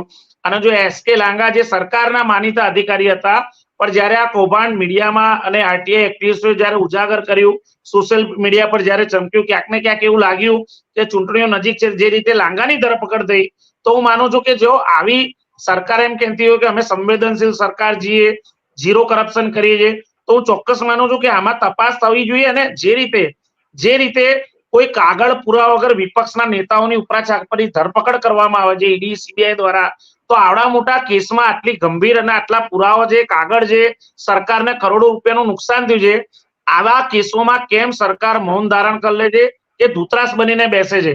હું અમારી પક્ષની વાત કરું, એસકે લાંગા સાથે જોડાયેલા ડોક્ટર તમને અટકાવીશ. આપણા વ્યુઅર્સ છે, આપણી લાઈવ ડિબેટ જોઈ રહ્યા છે, હસમુખભાઈ સાવલિયા, એ એવું કહી રહ્યા છે કે પોલીસ આમાં પોલીસ બધી જ જાણે છે અને એની પાસે બધા પુરાવા છે, છતાં પણ એના પોલીસ ઉપર પ્રેશર છે. ખબર નથી પડતી કે પોલીસ કેમ પગલા નથી ભરતી. કે જે જયેશભાઈએ મુદ્દો ઉઠાવ્યો એ કે ભાઈ પોલીસ પણ પગલા નથી ભરતી આમાં. હા જી ડોક્ટર, હા બોલો, તમે જે કહેતા હતા. હું કહું કે કેમ નથી. જો હું એક આપને એક્ઝામ્પલ આપું, એસકે લાંગા જયારે જમીન કૌભાંડમાં એમની ધરપકડ થઈ, દિલીપભાઈ, આખા ગુજરાતમાં મીડિયામાં આવ્યું, જમીન કૌભાંડ 21,000 કરોડ રૂપિયાનું જમીન કૌભાંડ. હા, 21,000. આપ જુઓ, એસકે લાંગા જેવા જમીન કૌભાંડમાં પકડાયા, લોકો એમ કહે છે કે હું અમારું એક્ઝામ્પલ આપું કે ભાઈ ગુજરાત કોંગ્રેસમાં વિપક્ષની ભૂમિકામાં કોંગ્રેસ બરોબર ફિટ નથી થઈ. અમે એ જમીન કૌભાંડને એટલું ઉજાગર કર્યું, અમે ગાંધીનગરમાં કાર્યક્રમો આપ્યા, અમે સરકારમાં અવાજ ઉઠાવ્યો, અમને શું નુકસાન થયું? એસકે લાંગાના સામાજિક રીતે જોડાયેલા જે કોંગ્રેસના બે આગેવાનો હતા, વિધિને 1 month, વિધિને 1 થી 1.5 મહિનામાં એ એસકે લાંગાના જે સામાજિક આગેવાનો જે કોંગ્રેસ પક્ષમાંથી ચૂંટણીઓ લડેલા મોટા હોદ્દા પર હતા, એમને એવી તો કઈ લાલચ આપવામાં આવી, ડરાવવામાં આવી, આજે તમામ લોકો ભારતીય જનતા પાર્ટીનો ખેસ પહેરીને સામેલ થઈ ગયા. એટલે એક નાનકડું કૌભાંડ સંતાડવા માટે અને એક અધિકારીને છાવરવા માટે ભારતીય જનતા પાર્ટીના સત્તા કઈ હદે જાય? ડોક્ટર એક જ મિનિટ તમને અટકાવીશ. પ્રહલાદ શર્મા કરીને આપણે કહ્યા કે સુપ્રીમ કોર્ટે આમાં ઇન્ટરવેન થવું જોઈએ અને આ સ્કેમ જે છે એની તપાસ થવી જોઈએ. એટલે જયેશભાઈ, આમાં તમને એક પૂછવા માંગીશ કે આ જે જોશી છે કે જે આખા જે સ્કેમની અંદર વચ્ચે એક કોઈક જગ્યાએ ક્યાંક આવી રહ્યું છે એની તપાસ પણ થવી જોઈએ એવી માંગણી પણ કરવામાં આવી રહી છે. તો એ જોશી કોણ હતા અને અત્યારે ક્યાં છે, એ અધિકારી ક્યાં છે, શું કરી રહ્યા છે? જયેશભાઈ. ડોક્ટર વિમલ જોશી ખૂબ જ વિદ્વાન અધિકારી છે અને અંજારમાં 3 વર્ષ સુધી અંજાર પ્રાંત અધિકારી તરીકે ફરજ બજાવી ચૂક્યા છે. ત્યારબાદ તેમની બદલી અમદાવાદમાં રેસિડેન્શિયલ એડિશનલ કલેક્ટર એટલે કે RSC તરીકે થઈ હતી અને હાલમાં તેઓ ગુજરાત CNG જે કંપની છે ગુજરાત સરકારનું એકમ એમાં ડાયરેક્ટર તરીકે ફરજ બજાવી રહ્યા છે. ગુજરાત ગેસમાં ડાયરેક્ટર તરીકે ફરજ બજાવી રહ્યા છે. પણ એમનું કેવું, મારે ગઈકાલે એમની સાથે વાત થઈ ને તો એમનું કેવું એમ હતું કે આ પ્રક્રિયા થઈ ત્યારે હું ત્યાં હતો ખરો પણ ઓર્ડર મેં નથી કર્યો. હવે જેમણે ઓર્ડર કર્યો છે એમને પૂછ્યું તો એમણે એમ કહ્યું કે ભાઈ મારી પાસે એટલો સમય નતો અને મેં લેન્ડ રેગ્યુલેશન કમિટીએ જે કિંમત નક્કી કરી 76 કરોડ એ મેં જોઈ નથી. મેં તો જે જમીન સંપાદનના કાયદામાં જે ઓપ્શન હતા 2 કે 3 એ પ્રમાણે મેં જોઈને આપી દીધું છે. મને 76 કરોડની વાત ખબર નથી. એટલે એક જમીનનું પ્રકરણ હોય, આટલી બધી ફાઇલો હોય અને એમાં જો જવાબદાર અધિકારીને એ ખબર ના હોય કે આ પ્રકરણ આખું કેવી રીતે ચાલ્યું, કયા કયા પુરાવા છે અને એ એવોર્ડ આપી દે તો પ્રથમ નજરે આ બેદરકારી જ કહેવાય. જો તમે પ્રદીપ શર્મા જેવા અધિકારીઓને 2-2.5 માટે જેલમાં નાખી દેતા હોય તો આ તો 100 કરોડનું થાય છે દિલીપભાઈ. 100 કરોડનું એટલા માટે કે જંત્રી 70% પ્રીમિયમ એ બધું ગણવા જઈએ તો 100 કરોડ રૂપિયા સરકારને મળે એમ હતા. એ 100 કરોડ સરકારને મળ્યા નથી, નુકસાન થયું છે. આમાં નુકસાન થયું છે. તો ડોક્ટર અમીર, આપ જે કહી રહ્યા હતા કે ભારતીય જનતા પાર્ટીને ફરજ પાડી હતી આ 21,000 કરોડમાં લાંગા કેસમાં, તો તમારું કચ્છ જિલ્લા એકમ છે કોંગ્રેસનું, કેમ ચૂપ છે? શા માટે નથી બોલતું? તમે એને કઈ કોંગ્રેસના પ્રમુખને કઈ કહેશો તમે? નહીં દિલીપભાઈ, હું આપને હું સ્વીકારું છું, હું એ વાત સ્વીકારું છું કે જ્યારે અમારા પર જ્યારે સરકારને 30 વર્ષથી ચૂંટાયેલી ભારતીય જનતા પાર્ટીની સરકાર હોય, જે સવાલ એને કરવા જોઈએ. ઘણીવાર સોશિયલ મીડિયાના મિત્રો આરટી એક્ટિવિસ્ટ એવું કે ભાઈ કોંગ્રેસ મજબૂત વિપક્ષની, હું આપને એ સમજાવું છું કે લાંગાના કેસમાં અમે ખુલીને ગાંધીનગરમાં કાર્યક્રમો આપ્યા. અમે જ્યારે કાર્યક્રમો શું ડોક્ટર, નહીં, મારો સવાલ એ છે કે કચ્છમાં કચ્છ કોંગ્રેસ કેમ ચૂપ છે? શા માટે આ માટે કઈ બોલી નથી રહી? આ 2 દિવસ પત્રકારો આટલું બધું સંશોધન કરીને કચ્છ કોંગ્રેસ. દિલીપભાઈ વચ્ચે હું તમને રોકીશ. ડોક્ટર સાહેબનું કહેવાનો અર્થ એવો થાય છે, જે હું સમજુ છું એ પ્રમાણે, કે અમે SK લાંગાનો મુદ્દો ઉપાડ્યો ને તો એના કારણે એમના જે સામાજિક સંબંધો ધરાવતા લોકો કોંગ્રેસના કાર્યકરો હતા ને એ લોકો અમને છોડીને જતા રહ્યા. હવે જો એ બીકના કારણે કચ્છ કોંગ્રેસના લોકો એક્ટિવ નથી એવું તમારું માનવું છે કે એ પણ જતા રહે ભાજપમાં, એવું એટલે લોકો કરતા નથી? જયેશભાઈ, આપે બહુ સારો સવાલ કર્યો. હું બેબાક એનો જવાબ આપે. અમને તો પહેલેથી ખબર હતી, અમે કે આજકાલના નહીં, અમને જયારે લાંગા સાહેબ જયારે ફરજ પર હતા ત્યારે પણ અમને ખબર હતી કે ભાઈ એમના સામાજિક આ સંબંધવાળા વ્યક્તિઓ અમારા ત્યાંથી ચૂંટણી લડે છે. પણ શું એના લીધે અમે એના કાર્યક્રમો આપવાનું બંધ કરી દીધું? અમે વિપક્ષની અમારી ભૂમિકા નથી નિભાવી? આ કેસમાં પણ અમે નિભાવવા તૈયાર છીએ. આ કેસમાં પણ અમે નિભાવવા તૈયાર છીએ. કહેવાનો મતલબ છે કે વિપક્ષ તરીકેની અમે તમામ ભૂમિકા નિભાવીશું. પણ ત્યારબાદ ભારતીય જનતા પાર્ટીના શાસકો છે વારંવાર એમ કહે છે કે કોંગ્રેસ નબળી સ્થિતિમાં છે. હું આપને એ જ યાદ દેવડાવું છું કે આ કેસમાં બી અમારી કચ્છ કોંગ્રેસના આગેવાનોને પ્રદેશ કોંગ્રેસ સમિતિ તરફથી આદેશ આપવામાં આવશે. અમે લડીશું, ફાઇટ આપીશું. અને જ્યારે એમને લાગશે કે કોંગ્રેસના આગેવાનો ફાઇટ આપી રહ્યા છે અને અમારું કૌભાંડ ઉજાગર કરી રહ્યા છે, આપને હું ગેરંટી મારીને કહું છું, એન કેન પ્રકારે કોઈ પણ હથકંડા અપનાવીને ત્યાં કચ્છ કોંગ્રેસને તોડવાના પ્રયાસ થશે. અને ના માત્ર કચ્છ કોંગ્રેસને તોડવાના પ્રયાસ થશે, ત્યાંના આગેવાનોને પ્રતિપાદિત કરવામાં આવશે, ખોટા કેસ ઉભા કરવામાં આવશે. અને છતાં પણ આ ભૂમિકા અમે નિભાવીએ છીએ. અમારા જે આગેવાનો પર કેસ થાય છે. ડોક્ટર, આપણા એક દર્શક છે, એને સારો પ્રશ્ન ઉભો કર્યો છે. પ્રહલાદ શર્મા જે આપની સાથે જોઈ રહ્યા છે, એને એવું કહ્યું છે કે હું મિસ્ટર નાયક તમને એવી અપીલ કરી રહ્યા છે કે તમે કે આ પત્રો લખવો જોઈએ એન્ફોર્સમેન્ટ ડિપાર્ટમેન્ટ, એટલે કે આની સામે પગલા ભરવા જોઈએ કે જે અધિકારીઓ આમાં ઇન્વોલ્વ છે એની સામે. ચોક્કસ આવકારદાયક એમણે સારું સૂચન કર્યું છે. ચોક્કસ આ બાબતે અમે અમારા કોંગ્રેસ તરફથી, વિપક્ષ તરફથી પણ અમે આ બાબતે જે કોઈ અધિકારી છે, જે કોઈ ડિપાર્ટમેન્ટ છે, અમે ચોક્કસ અમે પણ પાર્ટી બનીશું. ડોક્ટર સાહેબ, એક તમને સલાહ આપું, સજેશન આપું. કે કચ્છના જે સાંસદ છે એ ખૂબ જ લોકપ્રિય છે, અનુસૂચિત જાતિમાંથી આવે છે, ત્રીજી વાર ટિકિટ મળી છે વિનોદભાઈ ચાવડાને, અને એ જ વિસ્તારના જે ધારાસભ્ય છે મહેશ્વરીબેન એ પણ ખૂબ જાગૃત છે. એ લોકો આ ગરીબ ખેડૂતને 11 કરોડ અપાવી દે, ન્યાય અપાવી દે, પહેલા તમે લોકો એક્ટિવ થાવ, મારી તમને સલાહ એવી છે. જયેશભાઈ, ચોક્કસ અમે એક્ટિવ જ છીએ, અને વિનોદભાઈ વિશે હું આપને યાદ દેવડાવી દઉં, પહેલા એ અમારા પરિવારમાં જ હતા, પણ સત્તા લાલસા એવી હોય છે. જયેશભાઈ, નહીં, દિલીપભાઈ માનશે મારી વાત સાથે કે સત્તા લાલસા એવી વસ્તુ છે, વ્યક્તિગત વિકાસ એવી વસ્તુ છે કે જનતાને ન્યાય અપાવવાનું એક બાજુ, મારો વિકાસ કઈ રીતે થાય છે. વિનોદભાઈ જયારે કોંગ્રેસના કાર્યકર હતા ત્યારે વિનોદભાઈ શું હતા, આજે વિનોદભાઈ ના માત્ર સાંસદ, વિનોદભાઈ પોતે બી કઈ રીતે સક્ષમ થયા છે, તન મન ધનથી આર્થિક રીતે બી કેટલા સક્ષમ થયા છે, એ કચ્છના મિત્રો જાણે જ છે. નહીં, ડોક્ટર સાહેબ,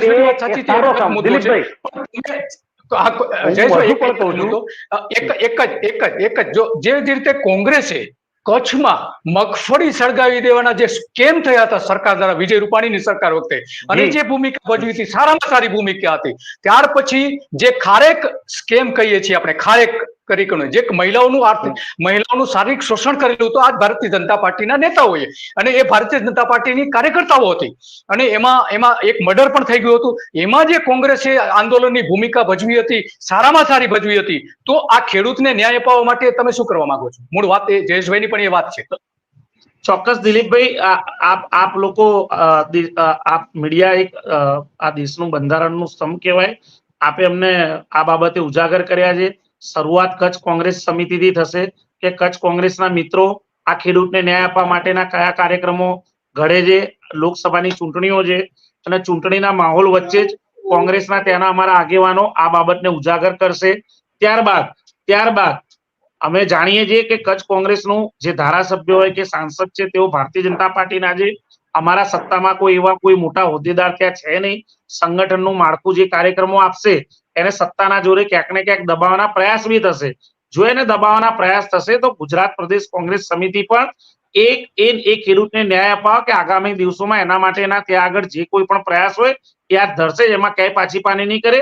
અને ના માત્ર આ ખેડૂત, એવા અનેક કૌભાંડ છે, ભૂતકાળમાં એવા કૌભાંડો થયેલા છે જેમાં વિપક્ષ તરીકેની અમારી જે કોઈ ભૂમિકા અમે નિભાવી છે ને એના લીધે અમારા કેટલાય આગેવાનોને સરકાર તરફથી દબાવવાના પ્રયાસ થયા છે. અમુક હિતેચ્છુ લોકોએ, કોર્પોરેટ હાઉસ છે, આજે કોંગ્રેસ આટલી આર્થિક રીતે પણ નબળી સ્થિતિમાં કેમ છે જયેશભાઈ, આપ સમજો એ વાતને કે ટોટલી કોર્પોરેટ ગૃહો અમારી વિરુદ્ધમાં છે. કોર્પોરેટ ગૃહ અમને સપોર્ટ કરતા નથી એવું નથી, અમને લાઈક કરતા નથી એવું નથી. લાઈક તો આજ રાજકીય પક્ષને લાઈક અનલાઈક હોઈ શકે. કોર્પોરેટ હાઉસ એવું ઈચ્છે છે કે કોંગ્રેસ ક્યારેય સત્તામાં ના આવે, કારણ કે અમે એમને એવો સફેદ પરવાનો આપવા નથી માંગતા. અમે જે ગરીબ, પીડિત, લાચાર, જે પાયાનો કાર્યકર કહેવાય, છેવાડાનો નાગરિક કહેવાય દેશનો, અમે એને ન્યાય અપાવવા નીકળ્યા છે. એટલે જે કોર્પોરેટ હાઉસ છે ગભરાયેલી છે કે કોંગ્રેસની જે વિચારધારા છે આવા કોર્પોરેટ હાઉસને ક્યારે એવી સસ્તા ભાવની જમીનો, ગરીબોને અન્યાય કરીને એમની જમીનો પચાવી લેવી, ચંદા દો અને ધંધા દો, આવી નીતિઓ ક્યારે કોંગ્રેસ પાર્ટી સત્તામાં આવશે તો કોર્પોરેટ હાઉસ માટે બનાવવાની નથી. ને એના લીધે આજે હજારો કરોડ રૂપિયા ભારતીય જનતા પાર્ટીને ઇલેક્ટ્રો બોન્ડના નામે આજે ફંડનો ખેલ ચાલી રહ્યો છે. એના માટે આવી રહ્યું છે કે ક્યાંક કોંગ્રેસ સત્તામાં ના આવી જાય. ડોક્ટર સાહેબને એક વાત યાદ કરાવું, એમને એક મુદ્દો ઉપાડ્યો કે અત્યારે સત્તામાં ભાજપ છે એટલે સ્વાભાવિક રીતે કોર્પોરેટ હાઉસ કંપનીઓ એમની ફેવર કરે, અને અમને એ લોકો પસંદ હોવા છતાં પણ જે પણ મદદ કરવી જોઈએ અથવા સહકાર આપવો જોઈએ ન આપે. આપ તો વરિષ્ઠ પત્રકાર છો, ગાંધીનગર અને વિધાનસભા કવર કરેલી છે, પરંતુ જ્યારે કોંગ્રેસનો સૂર્ય મધ્યાહને હતો, જ્યારે કોંગ્રેસનો દબદબો હતો, ભાજપ વિરોધ પક્ષમાં હતું, ત્યારે સાહેબ ખાડિયાના એક નેતા સ્વર્ગીય અશોક ભટ્ટ પાણીમાં ભજીયા તળીને વિરોધ કરતા હતા.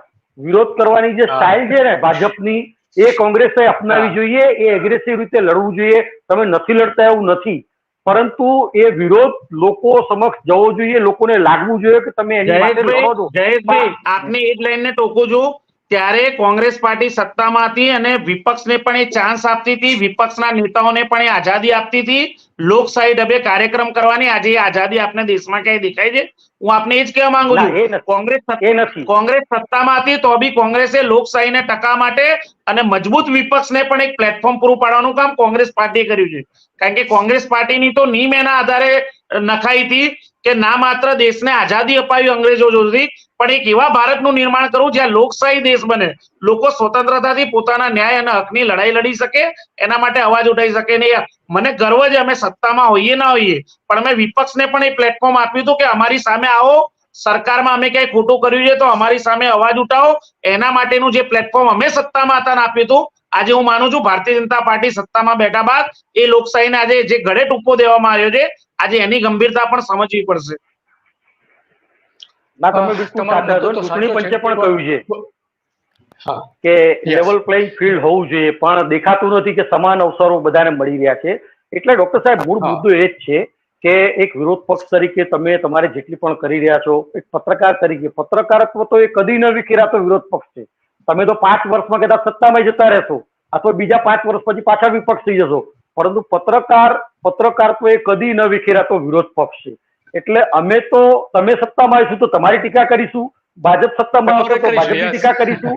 અમારો તો મૂળ મુદ્દો એ છે કે સિસ્ટમ જે છે એ સિસ્ટમમાં ક્યાં ખામી છે, ક્યાં ગડબડ થઈ રહી છે, ક્યાં ખોટું થઈ રહ્યું છે, એને અમે ઉજાગર કરીશું. જો ભાજપ વિપક્ષમાં આવશે તો અમે એમને પણ સપોર્ટ કરીશું, જેમ તમને અત્યારે કરી રહ્યા છીએ. હા, બરાબર. ઘણા બધા આપણા દર્શકો, ખાસ કરીને બે ત્રણ દર્શકોનું કહેવું એવું છે કે ખેડૂતોના ઇસ્યુ છે ગુજરાતમાં બહુ મોટા પ્રમાણમાં છે. આ પણ એક ખેડૂતનો જ ઇસ્યુ છે, ખેડૂતનો જ પ્રશ્ન છે, પરંતુ ખેડૂતો પોતે આગળ આવવા માંગતા નથી. ઘણી જગ્યાએ આપણે જોયું છે, આ કેસમાં પણ આપણે જોયું છે કે ખેડૂતોને બહુ રસ નથી દેખાતો. અને આ જ કંપનીની આસપાસની જે ખેડૂતોની જમીન છે, અગાઉ પણ આવો એક બનાવ બન્યો હતો. એમાં જે વેલ્સપન કંપની જે છે એ એની ફેન્સિંગ ચારે બાજુ કરેલી છે, તો એમાં શોર્ટ સર્કિટ લાગી હતી અને લગભગ 5 વર્ષ પહેલાની ઘટના છે. અને એમાં આસપાસના ખેડૂતોના કેટલાક ઉભા પાક સળગી ગયા હતા. એની વળતરની માંગણી પણ આ ખેડૂતોએ કરી હતી, પણ ત્યાં એ સમયે આ કંપનીએ વળતર નહોતું આપ્યું અને ધાક ધમકી આપીને આ જ ખેડૂતોને ત્યાંથી કાઢી મૂકવામાં આવ્યા હતા. તો આ કંપનીઓ જે છે એને સરકાર પાડે છે, પોષે છે અને ખેડૂતો ઉપર અત્યાચાર કરે છે. એવી ઘણી બધી ઘટનાઓ એની સામે છે. આની પહેલા પણ આપણે જોયું છે કે આ જ કંપનીમાં 2021માં, લગભગ 2021ની આસપાસ દહેજમાં જે એનું યુનિટ છે આ કંપનીનું, ત્યાં 400 કર્મચારીઓને બદલીને કચ્છની કંપનીમાં મોકલવામાં નક્કી કર્યું હતું. ઓર્ડર પણ થઈ ગયા હતા. તો કંપનીઓ આ જ કર્મચારીઓ, દહેજના કર્મચારીઓનો વિરોધ કર્યો હતો કે નહીં, તમે આ રીતે બદલી અમારી ન કરી શકો, અને એમાં એની જીત થઈ હતી. તો આ પ્રકારની જે કંપનીઓ દાદાગીરી કરતી હોય છે, તો એ દાદાગીરીને હળવી કરવા માટે રાજકીય રીતે એની સામે આંદોલનો થવા જોઈએ. માનો કે આ જે જમીન છે કંપનીની, જે ખેડૂતની જમીન છે, એ જમીન ઉપર જયારે કોંગ્રેસ કેમ ત્યાં ધરણા ન કરી શકે, આ ખેડૂતો કેમ ત્યાં ભેગા થઈને એનો વિરોધ ન કરી શકે, આમરણ ઉપવાસ કેમ ન કરી શકે, દેખાવો કેમ ન કરી શકે. પરંતુ આ બધા જયારે એક થાય છે ત્યારે સરકાર સામે પ્રેશર આવતું હોય છે અને ખેડૂતો પર જયારે અત્યાચાર થતા હોય છે ત્યારે તો ખાસ કરીને આજ આપણે થવું જોઈએ. આપણા હસમુખભાઈ સાવલિયા પૂછી રહ્યા છે ફરીથી એકવાર કે જે ખેડૂતે સંગઠન ભારત દેશનું થઈ જશે ત્યારે ગમે તેવી સરકાર જૂઠી સાબિત થશે. આ પંજાબમાં એમની વાત સાચી છે, પંજાબમાં આ સાબિત થયું છે. 3 કાયદા પાછળ લેવા જ પડ્યા હતા અને અત્યારે પણ ખેડૂતો ત્યાં વિરોધ કરી રહ્યા છે. હવે ક્યાંય કોઈ સોશિયલ મીડિયામાં કે કોઈ ન્યૂઝપેપરમાં દેખાતું નથી. આ જમીન કૌભાંડ આટલું બધું મોટું થયું છે કચ્છમાં કે જે જયેશભાઈ જે એક આંકડો પણ શોધી કાઢ્યો છે કે લગભગ 100 કરોડ રૂપિયા જેવી ખોટ સરકારને ગઈ છે. અને છતાં પણ આજે મેઇન સ્ટ્રીમનું જે મીડિયા છે, ટીવી છે, ન્યૂઝપેપર છે, એ આની ચર્ચા કરતા જોવા નથી મળતા, ક્યાંય નથી જોવા મળતા, બધા જ જાણે છે. તો જયેશભાઈ, તમને આમાં થોડું મારે જાણવું છે. તમને પ્રશ્ન તો ના પૂછી શકે મારાથી, પરંતુ મારે એ જાણવું છે કે કેમ આ પત્રકારો આમાં રસ નથી લઈ, એનું કારણ શું છે? દિલીપભાઈ, એ બહુ મોટો વિષય છે અને વ્યક્તિગત કોઈની ઉપર આપણે કહેવું મને ઉચિત નથી લાગતું, પરંતુ એક શબ્દ પ્રચલિત થયેલો છે, ગોદી મીડિયા. ગોદી મીડિયા એટલે એવા મીડિયા સંસ્થાન, એવા અખબારો, એવી ટીવી ચેનલો. હું કચ્છની વાત કરું તો કચ્છમાં એવા અખબારો છે કે જેઓ સરકારના જે નજીકના ઉદ્યોગપતિ છે એમના જ માણસો એમના અખબારના ટ્રસ્ટમાં ટ્રસ્ટી તરીકે ફરજ બજાવતા હોય તો સ્વાભાવિક રીતે એ લોકો અદાણી વિરુદ્ધ ન લખી શકે, એમને સારામાં સારી જાહેરાત મળતી હોય તો એ ન લખી શકે. એના ઘણા બધા કારણો હોય. હવે આ મુદ્દો આખો કાયદેસર પોલીસમાં ફરિયાદ થઈ છે, ખેડૂતો રજૂઆત કરે છે, અને છતાં એ સમાચાર ન આવતા હોય તો વાચક અને દેશનો સામાન્ય માણસ બધું સમજે છે. એ કહેવા નથી આવતો, એ આપણા માધ્યમથી બોલતો હોય છે. આપણે જયારે કોઈ રિપોર્ટ બનાવીએ અથવા કોઈ ચર્ચા કરીએ ત્યારે એ લોકોની વાત આપણે કરતા હોઈએ છીએ. હું જે અત્યારે બોલી રહ્યો છું એ પણ જે મને લોકો ફીડબેક આપે છે એ જ છે કે ખબર બધી પડે છે, પણ શું કરીએ, કોંગ્રેસ કંઈ કરતું નથી. હવે કોંગ્રેસ વિપક્ષ નથી કરતું તો બધાએ મુદ્દા ભેગા કરી અને ક્યાંક ને ક્યાંક સોશિયલ મીડિયાથી કે ક્યાંક ને ક્યાંક એ બધું એજ્યુકેશન કરવું જોઈએ. એટલે આ બધી વસ્તુ એવી છે કે આને ટૂંકમાં હું તો એવું માનું છું દિલીપભાઈ કે દરેકે પોતાનો રોલ, મારા ભાગે જે કામ કરવાનું આવે છે, મારી ફરજ હતી કે મને ખબર પડી કે આ કિસ્સો છે બોન્ડ વાળો જેમાં છેતરપિંડી થઈ છે, આટલું બધું સરકારી મશીનરીનો દુરુપયોગ થયો છે, તો મેં મારી વેબસાઇટમાં ન્યૂઝ પ્રસિદ્ધ કર્યા છે. એને સારો પ્રતિસાદ મળ્યો છે. આપની ચેનલ હોય કે અન્ય લોકો પણ ગઈકાલથી મારો સંપર્ક કરીને માહિતી મેળવી રહ્યા છે. તો મેં મારું કામ કરી દીધું છે. હવે જે લોકોને કામ કરવાનું છે, વિપક્ષ હોય કે અન્ય લોકો હોય કે પોલીસ હોય કે તંત્ર હોય કે સરકાર હોય, એ લોકો કરશે એવી આપણે આશા રાખવી જોઈએ. અને મેં તમને કહ્યું એમ ફરીથી કહું છું કે ધારાસભ્ય અને સાંસદ બંને અનુસૂચિત જાતિ સમુદાયમાંથી આવે છે, રિઝર્વ સીટના જ છે. કચ્છ લોકસભાની સીટ SC ની રિઝર્વ છે, ગાંધીધામની સીટ પર રિઝર્વ છે. એટલે આ બંને નેતાઓ, મહિલા નેતા અને જે સાંસદ છે એ ચોક્કસ આ મુદ્દે કંઈક કરશે અને એ લોકોને પૈસા પાછા આપવા આવશે. પણ એ પહેલા કોંગ્રેસે પણ કંઈક કરવું જોઈએ. સ્વાભાવિક છે. એટલે ડોક્ટર તમારી જવાબદારી વધી જાય છે આ કેસમાં અને લોકોને તમારા ઉપર વધારે અપેક્ષા છે. પત્રકારો જે કરવું હતું કરી દીધું અને જે કરવાના છે હજુ પણ કરવાના છે, પરંતુ લોકોની અપેક્ષા જે છે એ તમારી પાસે વધારે છે. તો એ અપેક્ષા પ્રમાણે તમે કઈ રીતનો એનો પ્લાન કદાચ હોઈ શકે, એની કોઈ એની પરિકલ્પના તમે બતાવી શકો? ચોક્કસ દિલીપભાઈ, હું એવું માનું છું, આપે ઘણી વાતો આપે જ કહી દીધી જયેશભાઈએ, કે જેમ કે એક ખેડૂતોનું એક્ઝામ્પલ આપ્યું કે આજે ખેડૂતો વિરોધના જે કાળા કાયદા બહાર પડ્યા. હું આપને એક એક્ઝામ્પલ આપું. પંજાબ, ઉત્તર પ્રદેશ, હરિયાણાના ખેડૂતો જે રીતે એ કાળા કાયદાની વિરુદ્ધ આંદોલનમાં જોડાયા, હજારોની લાખોની સંખ્યામાં, અને જે રીતે એમણે બલિદાન આપ્યું. આપ જો ગુજરાતના ખેડૂતો ત્યારે પણ નિષ્ક્રિય રહ્યા હતા. ગુજરાતનો કોઈ ખેડૂત વર્ગ કે કોઈ સંગઠન ના ખુલીને બોલવા પણ આવ્યું હતું કે ના એમણે કોઈ કૂચ માર્ચ એવી કરી કે ભાઈ ચલો દિલ્હી કે આ રીતનું. અમે એ કહેવા માંગીએ છીએ, અમે તમારી લડાઈ, વિપક્ષ એટલે હંમેશા જનતાની લડાઈ લડે. હું દિલીપભાઈને ન્યાય આપવા ત્યારે નીકળું જ્યારે દિલીપભાઈ મારી જોડે ન્યાયની ગુહાર લગાવે કે મને દિલીપભાઈને અન્યાય થયો છે, મને ખબર તો હોવી જોઈએ ને દિલીપભાઈ. પણ જ્યારે મારી એ જ માહિતી ના આવે કે દિલીપભાઈને અન્યાય, ચલો મારી જોડે માહિતી આવી કે દિલીપભાઈને અન્યાય થયો છે, હું દિલીપભાઈ માટે લડવા તૈયાર છું, પણ મને જ રોકવામાં આવે કે ના તમે મારી લડાઈ ના લડો, હું તો આ સરકારથી ખુશ છું, મને આ સરકાર જોડે હજી બી ન્યાયની અપેક્ષા છે. આવી ઘટનાઓ બી અમારી સામે આવતી હોય છે દિલીપભાઈ. ચોક્કસ જે રીતે સરકારી સાચી છે કે લોકો ઘણી વખત છે એ સરકારથી ગભરાતા હોય, તંત્રથી ગભરાતા હોય છે. અને બીજી બાબત કે એને સૂઝ નથી હોતી કે શું કરવું. તેમ છતાં તમને એક ઉદાહરણ આપું કે જિગ્નેશ મેવાણી, તમારા ધારાસભ્ય જે છે કોંગ્રેસના, એમણે અનેક વખત એવા ઇસ્યુ ઉભા કર્યા છે કે લોકો એની મદદ માંગવા માટે નથી ગયા. કચ્છની જમીનોના પ્રશ્નો આ જ જિગ્નેશ મેવાણીએ ઉભા કરેલા છે અને એમાં એમને સફળતા પણ મળી છે. તો સફળતા મળી છે, એમને ખેડૂતોના હક અપાયા હોય છે. હા, યસ, હા.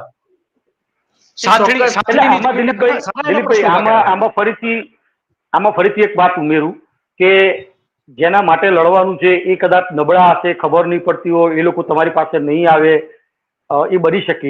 એ બહુ મોટો દેશ છે, બહુ મોટું રાજ્ય છે, પરંતુ મને એટલી ખબર પડે કે હું મારી તમને દાખલો આપું કે બીજા છાપાએ ના લખ્યું એટલે હું પણ નહીં લખું, એમ કરીને હું પણ બેસી ગયો તો આ મુદ્દો કદાચ બહાર ના આવ્યો. નહીં જયેશભાઈ, એટલે જ આપણે યાદ દિલાવું, ગુજરાતમાં ગાંધીનગરમાં ભૂતકાળમાં ઘણા પેપર કૌભાંડો થયા, પરીક્ષાના પેપર ફૂટ્યા, તૈયારી કરનાર વિદ્યાર્થી. આપ જો ઘણા કિસ્સામાં એવું બન્યું કે સરકાર સાથે વાટાઘાટોમાં તેઓ વિદ્યાર્થી નેતાઓને બોલાવતા હતા, વિપક્ષને તો બોલાવતા નતા. આંદોલનમાં વિપક્ષે ભૂમિકા ભજવી અને ક્યાંક એવી ક્ષણ આવી કે ભાઈ ચલો સરકાર એમની માંગણીઓ સ્વીકારવા માટે એમના ડેલિગેશનને બોલાવ્યું, તો અમે ક્યારે એમાં ઇન્ટરફેર ના કર્યું. વિદ્યાર્થી નેતાઓ ગયા, સરકારની વાતોમાં એમને વિશ્વાસ આવ્યો, સરકારે એમને બાંહેધરી આપી કે અમે આટલા મહિનામાં ભરતી કરી દઈશું, આટલી જગ્યા. ત્યારબાદ પણ એવી ઘટના બની કે સરકાર એના બોલેલા પરથી ફરી ગઈ હોય અને ફરતી એ લોકો ન્યાય માટે રસ્તા પર ઉતરે ગાંધીનગર મહાત્મા મંદિર પાસે, અને ફરીથી અમે વિપક્ષ તરીકે એ આંદોલનને આગળ ધપાવ્યો. એના બી અનેક કિસ્સા છે. એટલે વિપક્ષ તરીકે અમે અમારી પાછીપાની કે ભૂમિકામાં ક્યાંય પાછીપાની નથી કરી. રાજકીય પક્ષો છે ને એ માવતર કહેવાય, થોડું કચોરું થાય, માવતર કમાવતર ના થાય. એટલે એ લોકો ભલે તમને ભૂલી જાય કે યાદ રાખે કે જે પણ હોય, પણ એક રાજકીય પક્ષ તરીકે તમે તો સૌથી જૂના રાજકીય પક્ષનું પ્રતિનિધિત્વ કરો છો, જેને પોતાનો ઇતિહાસ છે. કોંગ્રેસના આ પક્ષનો તો પાયો જે રીતે નખાયો છે કે આ પક્ષે જયારે 1850 ભારતીય રાષ્ટ્રીય કોંગ્રેસની સ્થાપના જે ઉદ્દેશથી થઈ હતી કે ક્યારેય કોઈ અંગ્રેજોનો એટલો અસહ્ય ત્રાસ હતો, ગુલામીમાં લોકો ત્રાહિમામ પોકારતા હતા. કોંગ્રેસ આ પક્ષનું ગઠન જે રીતે થયું છે કે ભાઈ આ દેશને અંગ્રેજો ગુલામ બનાવનાર, દેશના લોકોને પીડા આપે અને આ ગુલામીમાંથી આ દેશને કઈ રીતે બહાર લાવે એના માટેનું જે સંગઠન છે એનું નામ ભારતીય રાષ્ટ્રીય કોંગ્રેસ. એટલે આપે જે કહાવતનું ઉદાહરણ આપીએ એનું સરાહો. ડોક્ટર જયેશભાઈ, આપણો સમય પૂરો થાય છે. તમે ખૂબ ભાગ લીધો બંને મહાનુભાવોએ. જયેશભાઈ આખું પ્રકરણ બહાર લાવીને એક બીજે સાથે લઈને ઘણા બધા પુરાવો પણ એમણે જાહેર કર્યા છે. અને ડોક્ટર અમિત, તમે પણ જે ચર્ચામાં ભાગ લીધો, તમારા પોતાના વ્યક્તિગત મંતવ્યો પણ રજૂ કર્યા. આપણે ભારતીય જનતા પાર્ટીના જે સત્તાવાર મીડિયા સંભાળે છે એમને પણ મેસેજ કરેલો કે તમે અમને અમારી સાથે તમે જોડાઓ અને તમારો વ્યૂ રજૂ કરો, પરંતુ એમના તરફથી કોઈ આવી શક્યું નહોતું. પરંતુ અહીંયા મૂળ વાત જે તમે કરી એ બદલ તમારો ખૂબ ખૂબ આભાર છે. અને લોકોએ ઘણા બધા પ્રશ્નો પણ પૂછ્યા છે, એટલે હવે લોકોને આશા છે તમારા માટે, કોંગ્રેસ માટે, વિરોધ પક્ષ માટે અને પત્રકારો માટે પણ આશા છે કે કંઈક સત્ય એવું બહાર લાવે કે લોકોને બહાર લાવી શકે અને લોકોની લડાઈ આ લોકો લડી શકે એવી અપેક્ષા પણ ઘણા બધા દર્શકોએ આપણે લાઈવમાં પણ બતાવી છે. તો બંને મહાનુભાવોનો ખૂબ ખૂબ આભાર. જી નમસ્કાર.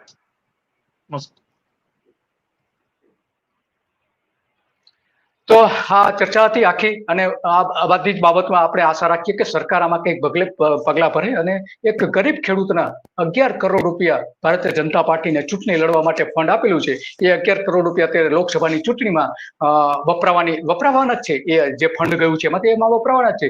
તો એ ન વાપરે એટલી બચત કરે અને આ ખેડૂતને મદદ કરે એવી સત્યડે પણ અપેક્ષા રાખે છે. કારણ કે આ કંપની જે છે એ કંપની 26 વર્ષથી ભલે 28 વર્ષથી કામ કરતી હોય, ત્યાં એના ડિરેક્ટરો, એના જે ઓફિસરો છે એમાં એની સાથે જોડાયેલા છે. એમાં વિશ્વનાથ કોલેન્ડગોડે, સંજય ગુપ્તા, ચેતન ઠાકર, પ્રવીણ ભલસાણી, શશિકાંત થોરાટ, દિનેશ કુમાર જૈન, અમર શાહ અને અમિત શાહ એના ડિરેક્ટરો છે. અને એ સત્તાવાર મૂડી એની 95 કરોડ રૂપિયા છે. આટલી કંપની હોય અને ટેક્સટાઇલ અને ગાર્મેન્ટ ક્ષેત્રે એ મોટું નામ ધરાવે છે અને કંપની પોતે આગળ વધવા પણ માંગે છે. આપણે જોઈએ છે કે અમેરિકામાં આ કંપની સૌથી મોટા ટુવેલનું વેચાણ કરે છે. 110 હેક્ટર જમીન અહીંયા મળી છે અને સ્ટેજમાં. અને 17 સપ્ટેમ્બર 2007 થી મોદી સરકાર એમને અહીંયા લાવી હતી. એ મોદી સરકારના સમયમાં અહીંયા આવી હતી, જેની નોંધણી મુંબઈમાં લોઅર પેરેલ ઓફિસમાં થયેલ છે. એ ઓફિસને પણ આપણે એની પાસેથી વિગતો માંગી હતી મેલ કરીને, પરંતુ એ મળી શકી નથી. અને 300 કરોડની એસેટ પણ છે આ કંપની પાસે. અને 2022માં સ્ટેજનો નફો માત્ર 51 લાખ રૂપિયા એની બતાવવામાં આવે છે. આ કંપનીનું જે પ્રોડક્શન છે એ કટસી આપણે આ જ કંપનીની વેબસાઇટ ઉપરથી આ તસવીરો લીધી છે. એ બદલ આ કંપનીનો અમે આભાર માનીએ છીએ. ઘણા બધા વિઝ્યુઅલ્સ આ કંપનીના અમે લીધા છે, ઉપયોગ કરેલા છે. એ કંપનીનો અમે આભાર માનીએ છીએ અને એની કટસી અમે બતાવીએ છીએ કે અમને આ વિઝ્યુઅલ્સ બતાવવામાં, કારણ કે આ કંપની પોતે પણ આ એક ગુજરાતના ઉત્પાદન ક્ષેત્રે સારું એવું કામ કર્યું છે. એની માત્ર ટીકા કરવી એવો અમારો કોઈ ઈરાદો પણ નથી. એને ઘણું બધું ગુજરાતમાં રોજગારી આપી છે. આ રોજગારી આપવાના કારણે આજે લાખો લોકો એમાં નોકરી મેળવી રહ્યા છે. પરંતુ જે મૂળ વાત છે, એક ગરીબ ખેડૂતના 11 કરોડની વાત છે, એના એટલા માટે આ કંપનીએ હકારાત્મક અભિપ્રાય આપીને બતાવીને આ 11 કરોડ રૂપિયા છે ખેડૂતના ઘરે જઈને આપવા જોઈએ એવું માનીએ છીએ. કારણ કે આ 2022 થી અહીંયા જે કંપની કામ કરે છે એમાં 51 લાખ રૂપિયાનો નફો બતાવ્યો છે અને 5.50 કરોડનું ખર્ચ બતાવીને જે એની બેલેન્સ શીટ છે, બેલેન્સ શીટમાં બતાવવામાં આવ્યું છે. અને આમાં મોટાભાગનું જે પેપર છે એનું ઉત્પાદન છે, પેપર પ્રોડક્ટ છે, પબ્લિશિંગ અને પ્રિન્ટિંગ સ્ટીલ પાઇપ્સ છે, એ બધાનું ઉત્પાદન કરે છે. અને કંપનીની જે નોંધાયેલી ઓફિસ છે અમદાવાદમાં પણ છે અને વરમેડી તાલુકા અંજારમાં આ કંપની આવેલી છે. એમાં ઘણી બધી એની કંપની આગળ વધે એવું લોકો પણ ઈચ્છી રહ્યા છે, કારણ કે રોજગારીનું મોટું સ્ત્રોત છે આ જ કંપની. અને એટલા બધા લોકોને રોજગારી આપી રહી છે. એ કંપની આવું ખોટું કરે એ તો લોકો ન ચલાવે. આ ખેડૂતનો આપણે ફોટો પણ જોઈ રહ્યા છીએ કે આવા એકદમ સામાન્ય ખેડૂત કે જેને બેસવા માટે એક સારો પલંગ પણ નથી, એની પાસેથી તમે 11 કરોડ રૂપિયા લો છો. આ ભારતીય જનતા પાર્ટી આમાં સંવેદના બતાવવી જોઈએ. એને 11 કરોડ રૂપિયા જેને ખેડૂતને પાછા આપવા જોઈએ, કેમ ના આપી શકે ભારતીય જનતા પાર્ટી? કારણ કે 2021માં આ જ કંપની લગભગ 800 કરોડ રૂપિયાનું રોકાણ કરવાની હતી. 800 કરોડ રૂપિયાનું વધારાનું. અને અંજાર પ્લાન્ટમાં જે ટુવાલનું ઉત્પાદન થાય છે, અંજાર પ્લાન્ટમાં ટુવાલનું ઉત્પાદન છે એની ક્ષમતા 20% વધારવાની હતી. વધારીને 1 લાખ ટન સુધી લઈ જવાની હતી આ જ કંપની. અને એની નિકાસ વધવાની જ છે. એના કારણે ભારતને ફાયદો છે, ગુજરાતને ફાયદો છે. આ કંપનીના કારણે દર 5 ટુવાલમાંથી 1 ટુવાલ તે વિદેશમાં વપરાય છે. ખાસ કરીને યુનાઇટેડ સ્ટેટ્સમાં, અમેરિકામાં જે 5 ટુવાલ વેચાય છે એમાં 1 ટુવાલ, બાથરૂમમાં વપરાતો ટુવાલ આ કંપનીનો વપરાય છે. ગુજરાતના દરેક લોકોને આનું ગૌરવ છે કે આ કંપની આટલું મોટું કામ કરી રહી છે. પરંતુ આ કંપનીએ જે ખોટું કર્યું છે એ ખોટું ભૂલ સુધારવી જોઈએ કંપનીએ, એવું ઘણા બધા લોકો માની રહ્યા છે. કારણ કે બસ 1200 કરોડ રૂપિયાની વાર્ષિક આવક કરવાની આ કંપનીની મહત્વાકાંક્ષા છે. 1200 કરોડ રૂપિયા સુધી. તેલંગાણાથી ભારતથી ઘણા બધા ભારતના બીજા રાજ્યોમાં પણ એની ફેક્ટરીઓ આવેલી છે. ગુજરાતમાં પણ અનેક જગ્યાએ એની ફેક્ટરી આવેલી છે. આ બધી જ કંપની હવે સાથે મળીને જેનું જૂથ જે છે, વેલ્સપન જૂથ જે છે, એ ભારતનું નંબર 1 બનવા માંગે છે. જો ભારતનો નંબર લોકોની વિશ્વાસ જીતવો હોય તો આ જે વિશ્વાસઘાત કરેલો છે એ સુધારવું પડશે. ભારતની 10 નંબરની કંપની બનવાની મહત્વાકાંક્ષા એમની હતી.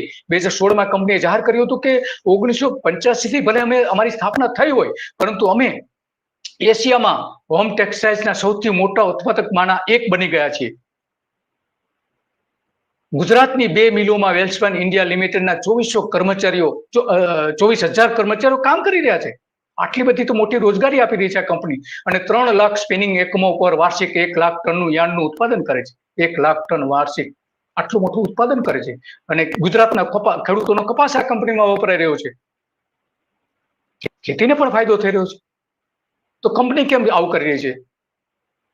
કંપનીની પ્રતિષ્ઠા એટલી બધી મોટી છે કે અહીંયા અંજારમાં એમણે 2500 એકરમાં ટાઉનશીપ બનાવી છે. આટલી મોટી ટાઉનશીપ એના રહેવાના કર્મચારીઓ માટેની આટલી સારી વ્યવસ્થા ઊભી કરી છે, અને એ કંપની આવું કરે?